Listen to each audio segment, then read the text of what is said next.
तो चलिए शुरुआत करते हैं सिटिंग अरेंजमेंट में लेक्चर नंबर 4 की।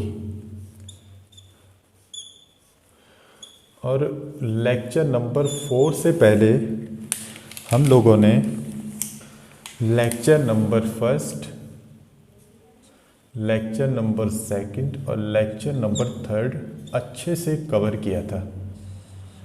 और इन 3 लेक्चरों में हमने पढ़ा था कि एक वृत्ताकार गोल मेज है और उस वृत्ताकार गोल मेज के चारों तरफ कुछ लोग बैठे हुए हैं, उनमें से कुछ लोग बाहर की तरफ देख रहे हैं। एरो का मतलब बाहर एरो है, मतलब वो बाहर की तरफ देख रहे हैं केंद्र से। और वो है मान लो A, B, C और D। और उसके बाद जो दूसरा टाइप हमने पढ़ा था कि ऐसा भी हो सकता है कि चारों लोग वृत्ताकार जो मेज है उसके केंद्र की तरफ देख रहे हो। एरो अब की बार कहाँ की तरफ है? अंदर की तरफ। तो ये है वृत्त का केंद्र, ठीक है। यहाँ भी A, यहाँ B, इधर C और इधर D।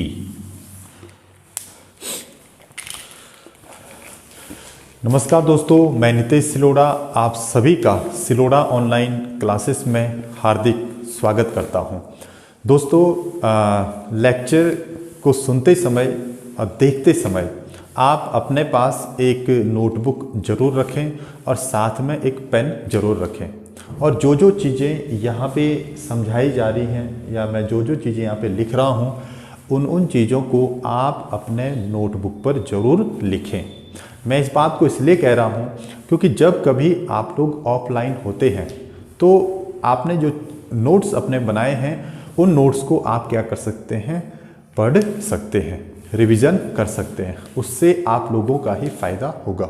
और जितने ज़्यादा आप हैंड रिटन नोट्स बनाएंगे अपने, वो ज़्यादा उतना आप अच्छे तरीके से क्या हो सकते हैं? समझ सकते हैं। और मैथ्स में तो बनाना ही पड़ता है। इसके अलावा और सब्जेक्ट में भी आप ऐसा कर सकते हैं, हिस्ट्री, ज्योग्राफी, पॉलिटी, इकोनॉमिक्स, ठीक है। सभी सब्जेक्ट में आप अपने हैंड रिटन नोट्स बनाइए, तब देखिए मज़ा बिल्कुल आएगा पढ़ाई करने में। तो मैं कह रहा था कि जो लेक्चर नंबर 1, 2 और 3 था उसमें हमने 2 टाइप के क्वेश्चन पढ़े थे। जो फर्स्ट टाइप का जो क्वेश्चन था उसमें एक वृत्ताकार जो गोल मेज था उसके चारों तरफ जो लोग बैठे हुए थे वो सब कहाँ की तरफ देख रहे हैं? बाहर की तरफ देख रहे हैं, केंद्र से, ठीक है ना। अब देखो बाहर की तरफ कैसे पता लग रहा है वो बाहर की तरफ देख रहे हैं? ये एरो का जो साइन है बाहर की तरफ, इसका मतलब बाहर की तरफ देख रहे हैं। और जो सेकंड टाइप का जो क्वेश्चन था, टाइप सेकंड का, उसमें हमने देखा था कि जो वृत्ताकार गोल मेज है उसमें जो लोग बैठे हुए हैं उसके चारों तरफ वो सभी कहाँ की तरफ देख रहे हैं? अंदर की तरफ। एरो अब की बार कहाँ की तरफ है? अंदर की तरफ। इसका मतलब सभी लोग अंदर की तरफ देख रहे हैं।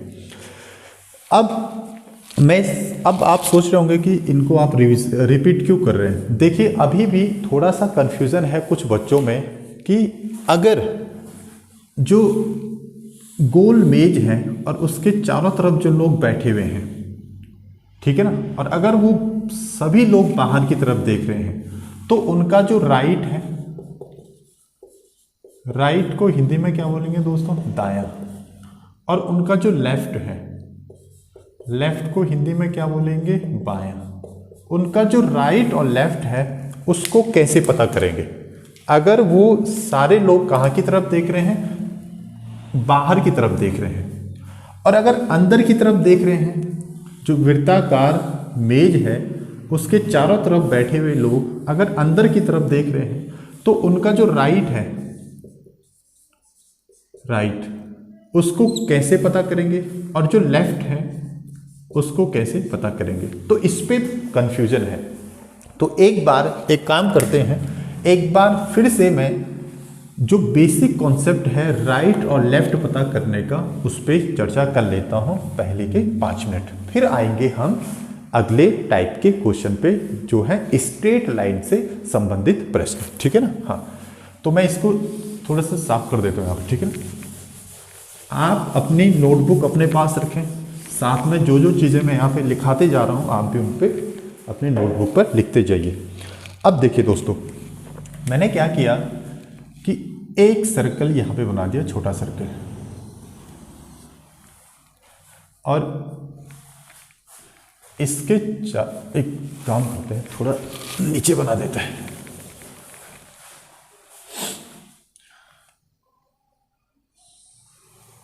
ये एक वृत्ताकार गोल मेज है, ठीक है ना।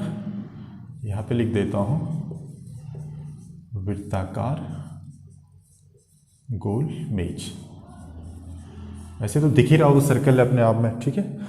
और इस वृत्ताकार गोल मेज के चारों तरफ मैंने 4 लोग बैठा दिए, 4 से ज़्यादा भी हो सकते हैं, ठीक है। हमें तो कॉन्सेप्ट समझना है ना, राइट और लेफ्ट का। और ये चारों लोग कहाँ की तरफ देख रहे हैं? अंदर की तरफ। कैसे पता लग रहा है अंदर की तरफ देख रहे हैं? एरो, एरो कहाँ की तरफ है? अंदर की तरफ। और इनका नाम है ए, ये है बी भाई साहब, ये है सी भाई साहब, और ये है डी, ठीक है। अब मुझे बताना है इनका राइट और लेफ्ट। अब एक काम और करते हैं, एक और सर्कल बना देता हूँ मैं यहाँ पे, ठीक है, तब अच्छे से समझ में आएगा। दोनों को कंपैरिजन करके पढ़ेंगे। एक और सर्कल मैंने यहाँ पे बना दिया, इसको थोड़ा सा इस तरफ बना देते हैं।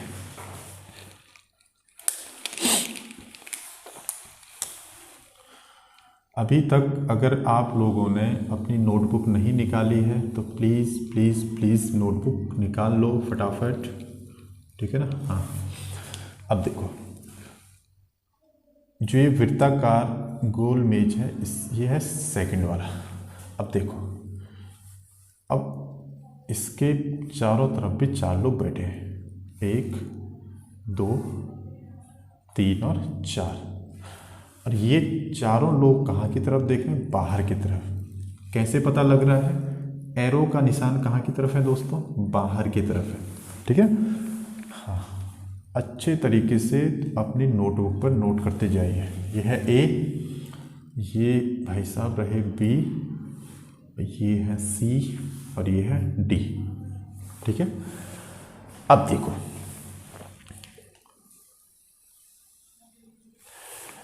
अब मुझे बताना है कि जो लोग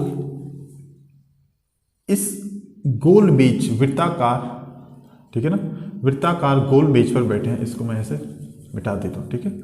इस वृत्ताकार मेज पर बैठे हुए हैं चारों तरफ, और कहाँ की तरफ देख रहे हैं? अंदर की तरफ देख रहे हैं। कहाँ की तरफ देख रहे हैं? अंदर की तरफ देख रहे हैं। तो मुझे बताना है इनका राइट, राइट और लेफ्ट। राइट को हिंदी में क्या बोलेंगे? दायां, और लेफ्ट को हिंदी में क्या बोलेंगे? बायां। और इनका भी मुझे बताना है राइट और लेफ्ट। इस टाइप के जो सवाल होते हैं ना, उनमें यही कंफ्यूजन होता है। बस अगर ये कॉन्सेप्ट क्लियर हो जाए तो सिटिंग अरेंजमेंट के जो ये वाले सवाल होते हैं ना, वृत्ताकार गोल मेज के चारों तरफ बैठे लोग, वो सवाल में कुछ रह ही नहीं जाता फिर, ठीक है। अब एक और सर्कल बना रहा हूं मैं, एक घड़ी बना रहा हूं यहाँ पे, घड़ी। अब आप बोल रहे हैं कि आप घड़ी क्यों बना रहे हैं? क्योंकि घड़ी वाले कॉन्सेप्ट से ही हम इनका राइट और लेफ्ट बताएंगे। घड़ी को मैंने 4 हिस्सों में डिवाइड कर दिया, ठीक है। घड़ी के सबसे ऊपर क्या लिखा जाता है? ये लिखा जाता है 1 2, और सबसे नीचे क्या होता है? 6, और इधर क्या होता है? 3, और इधर क्या होता है? 9। अब एक चीज ध्यान में रखना, अगर वृत्ताकार मेज पर बैठे हुए लोग अगर अंदर की तरफ देख रहे हैं, कहाँ की तरफ देख रहे हैं? अंदर की तरफ देख रहे हैं, तो उनका जो राइट होगा वो एंटी क्लॉकवाइज डायरेक्शन में होगा, और लेफ्ट होगा उनका क्लॉकवाइज डायरेक्शन में। क्लियर हो गया इतना? और दूसरा, अगर वृत्ताकार मेज पर बैठे हुए लोग बाहर की तरफ देख रहे हैं, तो इन सब लोगों का राइट होगा क्लॉकवाइज डायरेक्शन में और इनका लेफ्ट होगा एंटी क्लॉकवाइज डायरेक्शन में। एक बार फिर से रिवीजन कर देता हूं। अगर वृत्ताकार मेज पर बैठे हुए लोग अंदर की तरफ देख रहे हैं, केंद्र की तरफ देख रहे हैं, तो इन सब का राइट किधर होगा? इन सब का राइट होगा एंटी क्लॉकवाइज डायरेक्शन में। तो यहां लिख देता हूं मैं एंटी क्लॉकवाइज डायरेक्शन में। ठीक है, राइट किधर होगा? एंटी क्लॉकवाइज डायरेक्शन में। और लेफ्ट किधर होगा? लेफ्ट यानी कि बायां, लेफ्ट होगा क्लॉकवाइज डायरेक्शन में। और इसका ठीक उल्टा, अगर वृत्ताकार मेज पर बैठे हुए लोग बाहर की तरफ देख रहे हैं, तो उनका जो राइट होगा, राइट यानी कि दायां, वो कहां की तरफ होगा? क्लॉकवाइज डायरेक्शन में।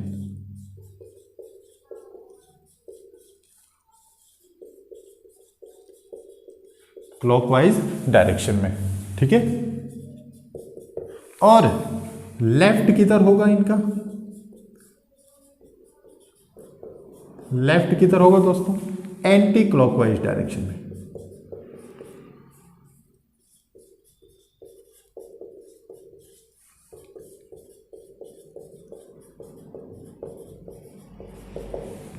ठीक है, तो अब कभी भी आपको कंफ्यूजन नहीं होगा।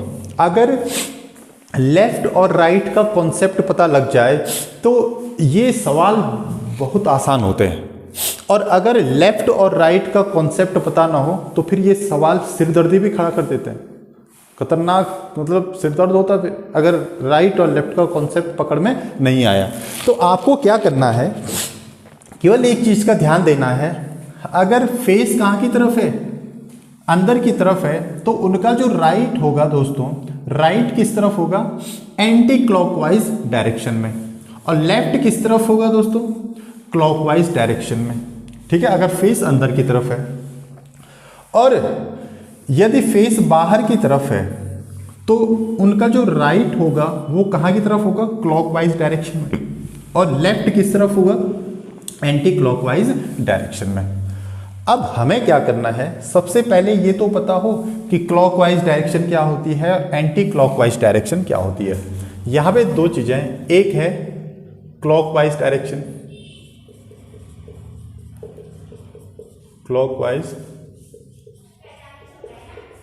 Clockwise direction. इसका मतलब क्या हुआ? घड़ी की जो सुई होती है ना, घड़ी की सुई ऐसे आती है, 12 से पहले कहाँ पे आएगी? 3 पे, या 12 से 9 पे आती है। 12 से कहाँ पे आती है? 3 पे आती है। और फिर 3 से कहाँ आती है? 6 पे। 3 से कहाँ पे आती है? 6 पे। और फिर 6 से कहाँ पे आती है? 9 पे। और फिर 9 से कहाँ पे जाती है? 12 पे जाती है। तो घड़ी के सुई के घूमने की जो ये डायरेक्शन है, इसको बोलते हैं क्लॉकवाइज डायरेक्शन। और एंटी क्लॉकवाइज डायरेक्शन क्या होगी? Anti clockwise direction, anti clockwise direction कौन सी होगी? अगर मैं कहूं कि घड़ी की जो सुई है वो 12 से 3 पे न जाके किस तरफ को आई?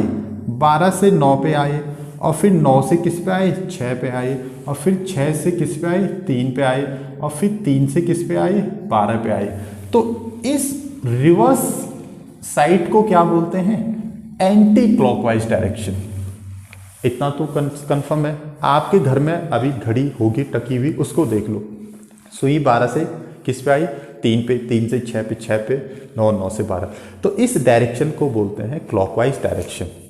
ठीक है, और अगर रिवर्स घूम जाए सुई तो उसको बोलते हैं एंटी क्लॉकवाइज डायरेक्शन। अब देखो, अब मुझे जो ये पहला वाला सर्कल है इसमें मुझे बताना है ए का राइट और लेफ्ट किधर होगा। अब जरा ध्यान दीजिए दोस्तों कि जो ए है वो कहाँ की तरफ देख रहा है, अंदर की तरफ देख रहा है। और मैंने कहा कि अगर अंदर की तरफ देख रहा है तो उसका जो राइट होगा वो एंटी क्लॉकवाइज डायरेक्शन में होगा। तो देखो इसका एंटी क्लॉकवाइज डायरेक्शन कौन सा है, ये है इस तरफ एंटी क्लॉकवाइज डायरेक्शन। ये देखो ये है एंटी क्लॉकवाइज डायरेक्शन, ठीक है, एंटी क्लॉकवाइज डायरेक्शन। शॉर्ट में लिख दिया ना मैंने ACD, एंटी क्लॉकवाइज डायरेक्शन। तो इस तरफ को है एंटी क्लॉकवाइज डायरेक्शन, ये तो इस तरफ को होगा दोस्तों इसका राइट, और लेफ्ट किधर होगा इसका, क्लॉकवाइज डायरेक्शन में। और क्लॉकवाइज डायरेक्शन क्या है, ये है घड़ी की, ये देखो ये है क्लॉकवाइज डायरेक्शन। शॉर्ट में लिख दिया CD का मतलब क्लॉकवाइज डायरेक्शन। तो यहां होगा इसका लेफ्ट, बस। अब इस वाले ए का बता सकते हैं आप राइट और लेफ्ट, क्योंकि ये ए बाहर की तरफ देख रहा है जबकि ये वाला ए अंदर की तरफ देख रहा था। तो अगर बाहर की तरफ देख रहा है तो राइट किस तरफ होगा, क्लॉकवाइज डायरेक्शन में। और क्लॉकवाइज डायरेक्शन कौन सी है दोस्तों, ये वाली, ये देखो ये है क्लॉकवाइज डायरेक्शन, ठीक है। तो यहां होगा इसका राइट, और लेफ्ट किधर होगा, एंटी क्लॉकवाइज डायरेक्शन में। तो ये रहा एंटी क्लॉकवाइज डायरेक्शन। इसी प्रकार से ये इस तरफ को है ये एंटी क्लॉकवाइज डायरेक्शन। इसी प्रकार से आप मुझे बी का बता सकते हैं, अब तो कोई कंफ्यूजन नहीं होना चाहिए। बी का राइट किधर होगा, एंटी क्लॉकवाइज डायरेक्शन में। एंटी क्लॉकवाइज डायरेक्शन कौन सी, ये ऊपर की तरफ ऐसे, तो इधर होगा राइट, और लेफ्ट किधर होगा, क्लॉकवाइज डायरेक्शन में, ठीक है। और इस बी का बताओ जो बाहर की तरफ देख रहा है, तो इसका राइट किधर होगा दोस्तों, इधर, ठीक है, क्लॉकवाइज डायरेक्शन में। देखो राइट क्लॉकवाइज डायरेक्शन में, ठीक है। और लेफ्ट किधर होगा, एंटी क्लॉकवाइज डायरेक्शन में। इसी प्रकार से फटाफट सी का भी निकालो। सी अगर बाहर की तरफ देख रहा है तो इसका राइट किधर होगा, इधर होगा क्लॉकवाइज डायरेक्शन में, और एंटी क्लॉकवाइज डायरेक्शन में इसका क्या होगा, लेफ्ट होगा। और इस सी का निकालो जो अंदर की तरफ देख रहा है, तो इसका राइट किधर होगा दोस्तों, इधर एंटी क्लॉकवाइज डायरेक्शन में, और लेफ्ट होगा इसका क्लॉकवाइज डायरेक्शन में। और अब बचा डी का भी निकालो फटाफट। डी का राइट कहाँ जाएगा, नीचे, ठीक है ना, एंटी क्लॉकवाइज डायरेक्शन में, और लेफ्ट कहाँ जाएगा इसका, क्लॉकवाइज डायरेक्शन में। और इसका निकालो इस डी का जो बाहर की तरफ देख रहे हैं, इसका राइट होगा यहाँ और लेफ्ट होगा यहाँ, ठीक है। ऊपर कौन सी डायरेक्शन है, क्लॉकवाइज, और नीचे इस तरफ एंटी क्लॉकवाइज। तो अगर आप इस मेथड को अपनाते हैं तो जीवन में कभी भी जो बैठने की व्यवस्था से संबंधित प्रश्न है, जिसमें पूछा जाता है कि एक वृत्ताकार मेज के चारों तरफ 8 लोग हैं या 6 लोग हैं और सभी के सभी अंदर की तरफ मुंह किए हुए बैठे हुए हैं, या सभी के सभी बाहर की तरफ मुख करके बैठे हुए हैं, तो आपको सबसे पहले ये पता होना चाहिए कि उनका राइट और लेफ्ट कहाँ को होगा। तो घड़ी की डायरेक्शन को हमें क्या करना है, यूज में लाना है, क्लॉकवाइज डायरेक्शन को और anti clockwise direction. Clockwise direction मतलब घड़ी के घूमने की घड़ी के सुई के घूमने की दिशा, और एंटी क्लॉकवाइज मतलब अपोजिट डायरेक्शन। तो आप लोग वीडियो को पॉज करके इसको नोट कर लीजिए। मुझे लगता है कि अभी तक अब शायद कोई कंफ्यूजन नहीं होना चाहिए, ठीक है ना। लेकिन आप सबसे निवेदन है कि अपने नोटबुक पर जरूर इसको उतार लीजिए। और एक निवेदन और है आप सभी से कि अगर आप लोग हमारे चैनल पर नए हैं तो प्लीज़ चैनल को सब्सक्राइब जरूर कीजिएगा और बेल आइकॉन को प्रेस कीजिएगा और उसे ऑल पे क्या कीजिएगा, सेलेक्ट कीजिएगा, ठीक है ना, ताकि हमारी जो नई वीडियो है उसकी नोटिफिकेशन आप तक पहुंचती रहे। तो वीडियो को पॉज करके आप इनको अपनी नोटबुक पर उतार लीजिए। अब आते हैं टाइप सेकंड के क्वेश्चन पे।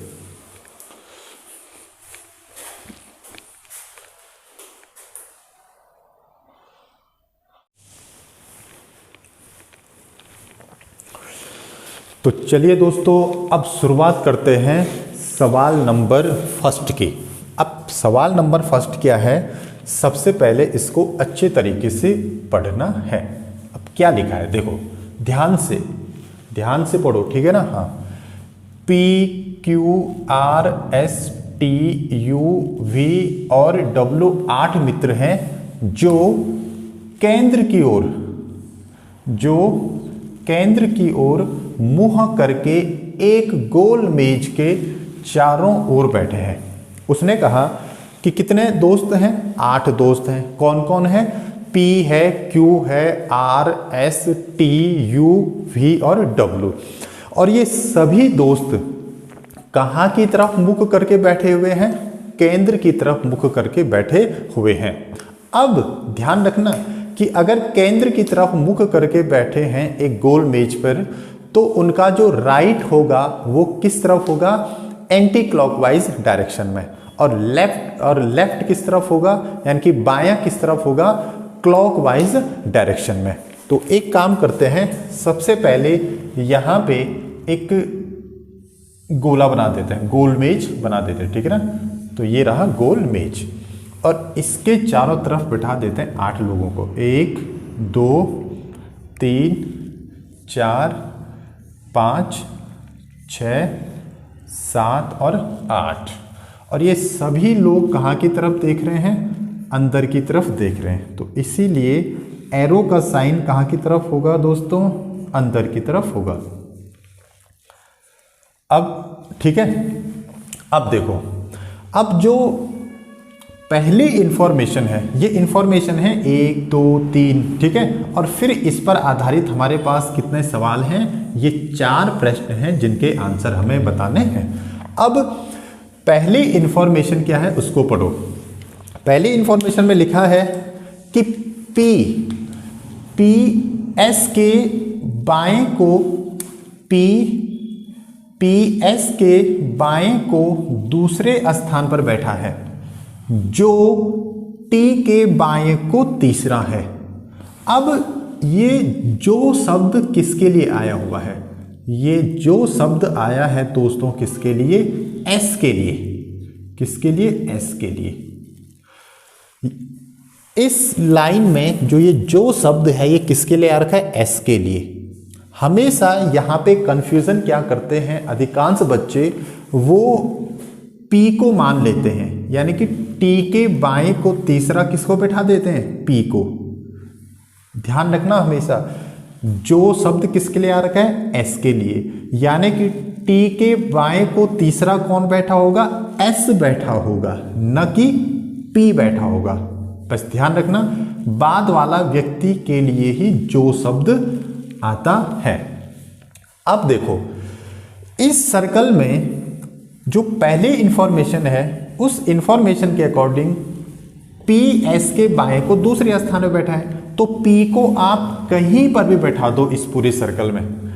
मैंने P को यहाँ पे बैठा दिया, आप चाहो तो यहाँ पे बैठा सकते हैं, यहाँ पे, यहाँ पे, यहाँ पे, यहाँ पे, यहाँ पे, कहीं पर भी आप बैठा सकते हैं, ठीक है ना। वो आपकी मर्जी है, लेकिन एक ही बार बैठा सकते हैं फर्स्ट इंफॉर्मेशन में केवल, ठीक है। अब देखो, अगर P यहाँ पे बैठा है तो S कहाँ पे बैठा होगा दोस्तों, S होगा यहाँ पे। क्यों, क्योंकि उसने कहा है कि P S के बाएं को दूसरे स्थान पे बैठा है, और S का बायां किधर होगा, क्लॉकवाइज डायरेक्शन में। यही तो है घड़ी के घूमने की दिशा, टिक टिक टिक टिक टिक बताया था ना। और S का बायां दूसरा कौन है, देखो S के बाएं पे पहला व्यक्ति यहाँ पे है और दूसरा व्यक्ति ये P, तो उसने कहा S के बाएं दूसरा कौन बैठा है, P। अब देखो, फिर आगे बढ़ो, सेकंड इंफॉर्मेशन में कह रहा है R V के दाएं को तीसरे स्थान पर बैठा है, जो T का निकटतम पड़ोसी नहीं है।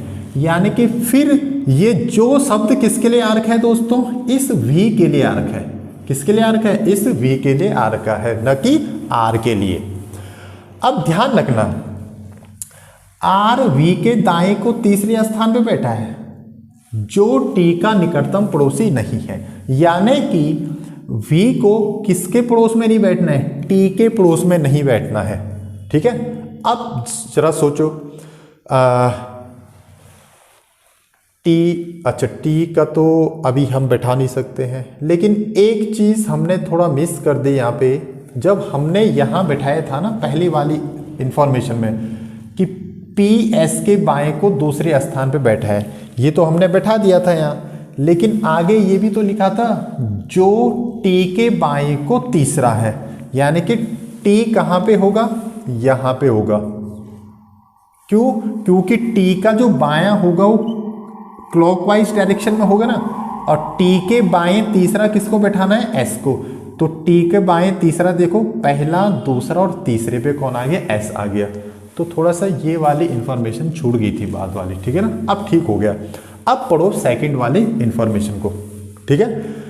अब ध्यान दीजिए, सेकंड वाले इंफॉर्मेशन में उसने कहा है कि आर को तो भी के दाएं तीसरा बैठाना है, हमने आर को वी के दाएं तीसरे स्थान पे बैठाना है, लेकिन वी को टी का निकटतम पड़ोसी नहीं होना है, यानी कि वी यहां भी नहीं बैठ सकता है और वी कहां नहीं बैठ सकता है, यहां पे भी नहीं बैठ सकता है, क्योंकि दोनों टी के तो ही पड़ोस में हैं, ठीक है, और वी को टी के पड़ोस में नहीं बैठना है।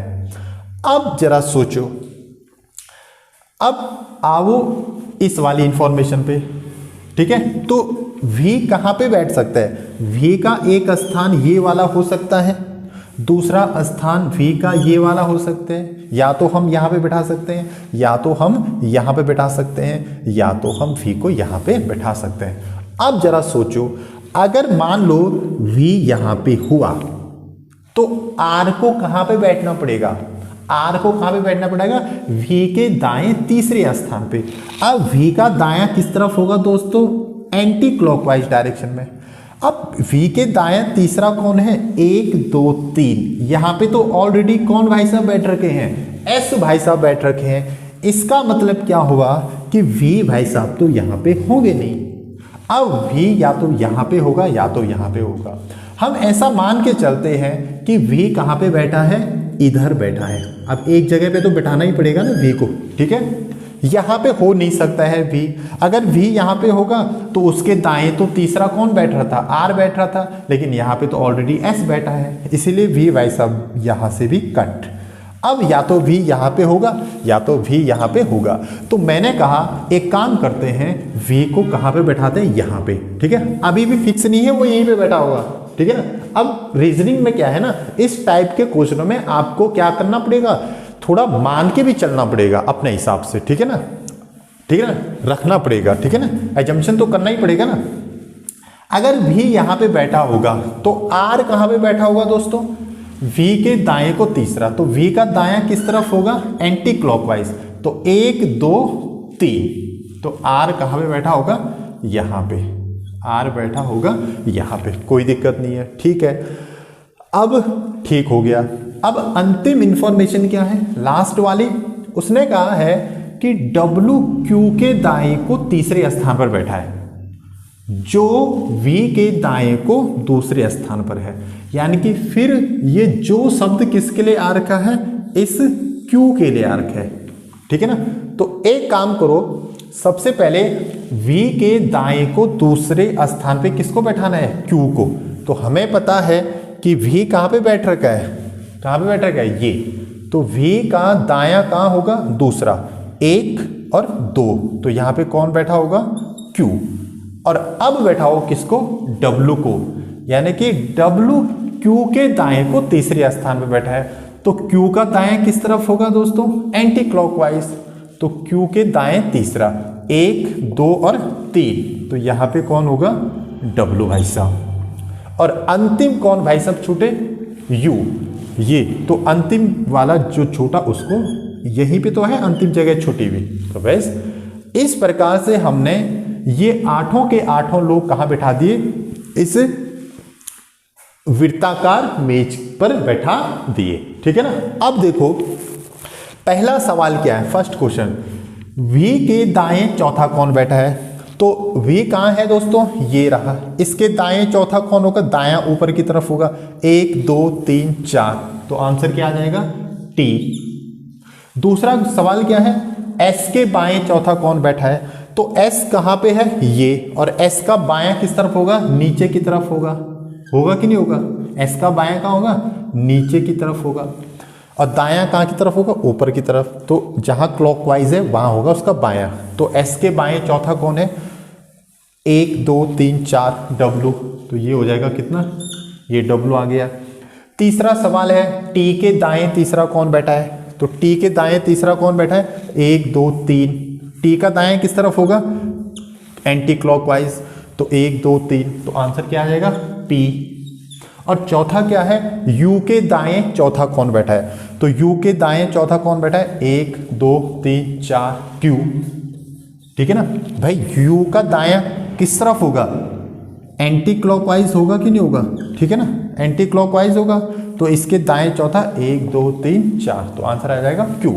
तो इस प्रकार से हमने ये वाला सवाल किया। ठीक है ना। बस इसमें एक चीज का ध्यान रखना, इस जो शब्द का। ठीक है ना। और ये जो शब्द किसके लिए आता है? बाद वाले के लिए आता है। ठीक है ना। जैसे पी और एस में एस के लिए आ रखा है, यहां आर और वी में किसके लिए आ रखा है? वी के लिए। और यहां डब्ल्यू और क्यू में किसके लिए आ रखा है? क्यू के लिए।